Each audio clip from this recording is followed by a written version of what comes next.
ನಮಸ್ಕಾರ ಸ್ನೇಹಿತರೆ. ಒಂದು ಕಾಲದಲ್ಲಿ ಬೆಟ್ಟಗಳ ನಡುವೆ ಮರೆತು ಹೋಗಿದ್ದ ಒಂದು ಸಣ್ಣ ಹಳ್ಳಿಯಿತ್ತು. ಆ ಹಳ್ಳಿಯ ಹೆಸರು ಸೂರ್ಯಪುರ. ಹೆಸರಿನಲ್ಲಿ ಸೂರ್ಯ ಇದ್ದರೂ ಅಲ್ಲಿ ಬದುಕು ಕತ್ತಲಲ್ಲೇ ಸಾಗುತ್ತಿತ್ತು. ಕಾರಣ ಅಲ್ಲಿ ಹುಟ್ಟಿದವರಿಗೆ ದೊಡ್ಡ ಕನಸು ಕಾಣುವ ಧೈರ್ಯವೇ ಇರಲಿಲ್ಲ. ಅದೇ ಹಳ್ಳಿಯಲ್ಲಿ ಹುಟ್ಟಿದ ಹುಡುಗ ಅನಿಲ್. ಅನಿಲ್ ಬೇರೆ ಮಕ್ಕಳಂತೆ ಜೋರಾಗಿ ನಗುವವನೂ ಅಲ್ಲ, ಜಗಳ ಮಾಡುವವನೂ ಅಲ್ಲ. ಅವನು ಹೆಚ್ಚು ಮಾತನಾಡಲಿಲ್ಲ.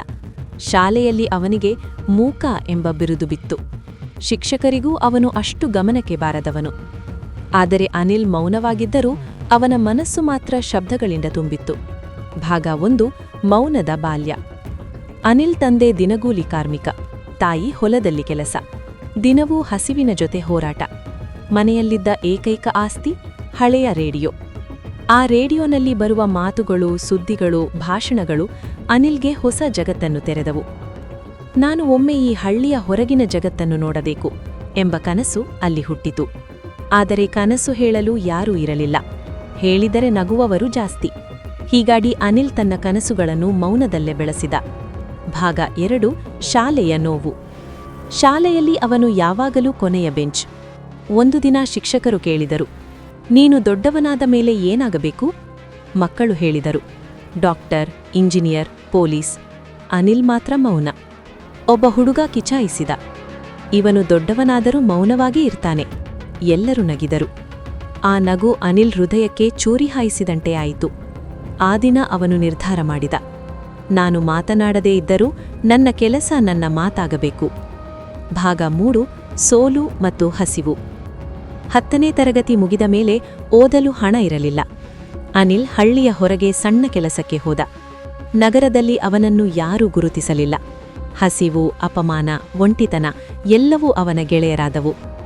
ಒಮ್ಮೆ ಕೆಲಸದ ಜಾಗದಲ್ಲಿ ಬಾಸ್ ಕೂಗಿದ, ನಿನಗೆ ಮಾತಾಡದಕ್ಕೂ ಬರಲ್ಲ, ಕೆಲಸಕ್ಕೂ ಬರಲ್ಲ. ಅನಿಲ್ ಉತ್ತರಿಸಲಿಲ್ಲ. ಆದರೆ ಆ ರಾತ್ರಿ ಅವನು ನಿದ್ರೆ ಮಾಡಲಿಲ್ಲ.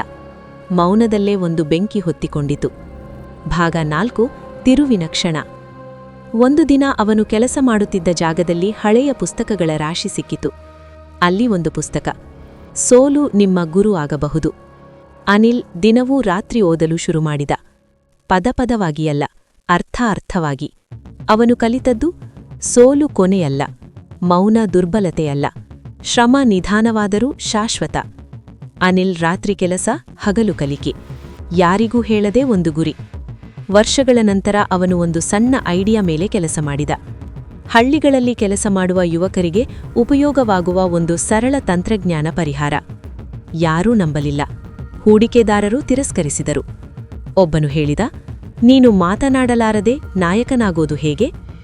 ಅನಿಲ್ ಮೊದಲ ಬಾರಿ ಉತ್ತರಿಸಿದ, ನಾಯಕನಿಗೆ ಜೋರಾಗಿ ಮಾತಾಡೋದು ಬೇಡ, ಸ್ಪಷ್ಟವಾಗಿ ಕೆಲಸ ಮಾಡೋದು ಸಾಕು. ಭಾಗ 6. ಗೆಲುವಿನ ಬೆಳಕು.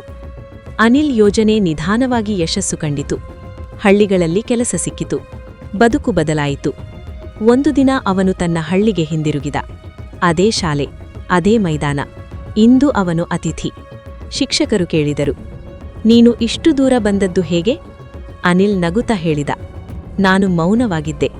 ಆದರೆ ಸೋಲಿನ ಮಾತುಗಳನ್ನು ಕೇಳುತ್ತಾ ಶ್ರಮದ ಭಾಷೆ ಕಲಿತೆ. ಆ ದಿನ ಹಳ್ಳಿಯ ಮಕ್ಕಳು ಕಲಿತ ಪಾಠ, ಜೋರಾಗಿ ಮಾತನಾಡುವವನಲ್ಲ, ನಿರಂತರವಾಗಿ ಕೆಲಸ ಮಾಡುವವನು ಗೆಲ್ಲುತ್ತಾನೆ. ಮೌನವು ಖಾಲಿತನವಲ್ಲ, ತಯಾರಿಯ ಸ್ಥಳ. ನಿಮ್ಮ ಸಮಯ ಬಂದಾಗ ನಿಮ್ಮ ಕೆಲಸವೇ ನಿಮ್ಮ ಧ್ವನಿ. ಕಥೆಯ ಕೊನೆಯ ಸಾಲು, ಎಲ್ಲಾ ಶಬ್ದಗಳು ಮೌನದಿಂದಲೇ ಹುಟ್ಟುತ್ತವೆ. ಆ ಮೌನವನ್ನು ಕಾಪಾಡಿದವನೇ ಇತಿಹಾಸ ಬರೆಯುತ್ತಾನೆ. ಈ ವಿಡಿಯೋ ಇಷ್ಟವಾಗಿದ್ದರೆ ದಯವಿಟ್ಟು ಲೈಕ್ ಮಾಡಿ, ಸಬ್ಸ್ಕ್ರೈಬ್ ಮಾಡಿ. ಸಿಗೋಣ ಮುಂದಿನ ವಿಡಿಯೋದಲ್ಲಿ. ಧನ್ಯವಾದಗಳು.